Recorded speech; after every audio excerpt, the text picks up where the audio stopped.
Pemirsa, Mahkamah Konstitusi atau MK resmi menghapus aturan mengenai ambang batas pencalonan presiden dan wakil presiden yang selama ini ditetapkan sebesar 20% kursi di DPR. Keputusan ini disambut dengan berbagai respon positif dari tokoh-tokoh penting di Indonesia baik dari pemerintah, partai politik, maupun mantan pejabat negara.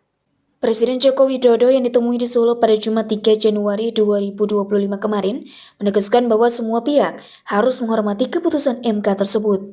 Presiden Jokowi mengingatkan bahwa keputusan MK tersebut bersifat sah dan harus diikuti oleh semua pihak sebagai bagian dari penegakan hukum yang sangat adil. Keputusan final dan mengikat, kita semua harus menghormati apa yang sudah diputuskan oleh MK. Karena lebih banyak alternatif calon Pak ke depan.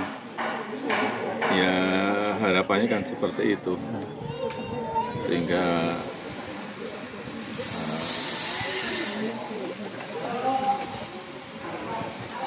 nantinya akan segera ditindaklanjuti oleh pembentuk undang-undang, pembuat undang-undang yaitu DPR.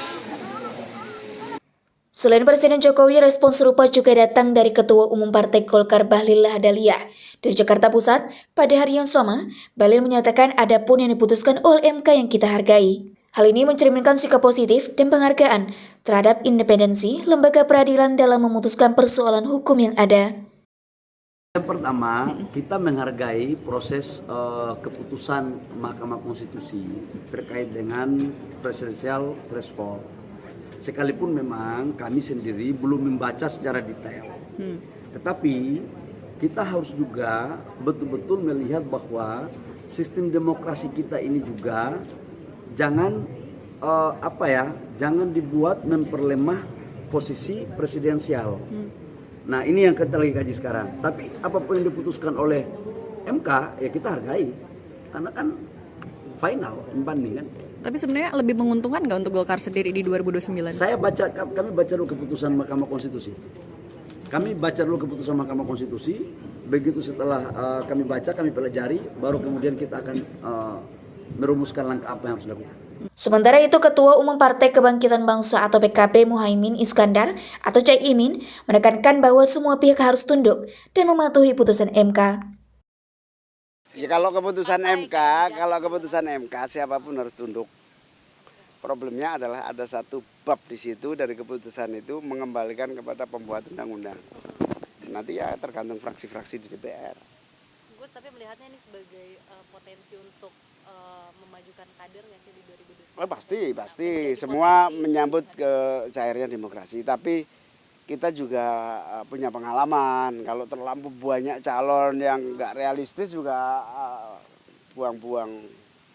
Kalau PKB nggak apa-apa dong, Gus. Kan ya tentu. Punya kursi parlemen juga. Kan syaratnya nggak pakai syarat ini. Semua partai besar juga di DPR gitu, Gus. Berarti membaca ini sebagai potensi untuk memajukan kader sendiri begitu. Ya, pasti semua menyambut. Tapi kan keputusan MK memang bersifat mengikat final and pending. Tapi PKB sendiri happy gitu ya dengan keputusan MK ini? Iya, semua keputusan MK nggak ada yang nggak happy. Kalau nggak happy gimana keputusan penting? Berarti Gus bisa maju nih Gus untuk Kemarin juga bisa maju. Kemarin juga maju. Nanti maju ya belum tahu, masih panjang. Trauma enggak itu? Trauma kalah. Oke ya. Belum tahu ngerasain tak kalah sih. Kan bertarung lagi, Gus.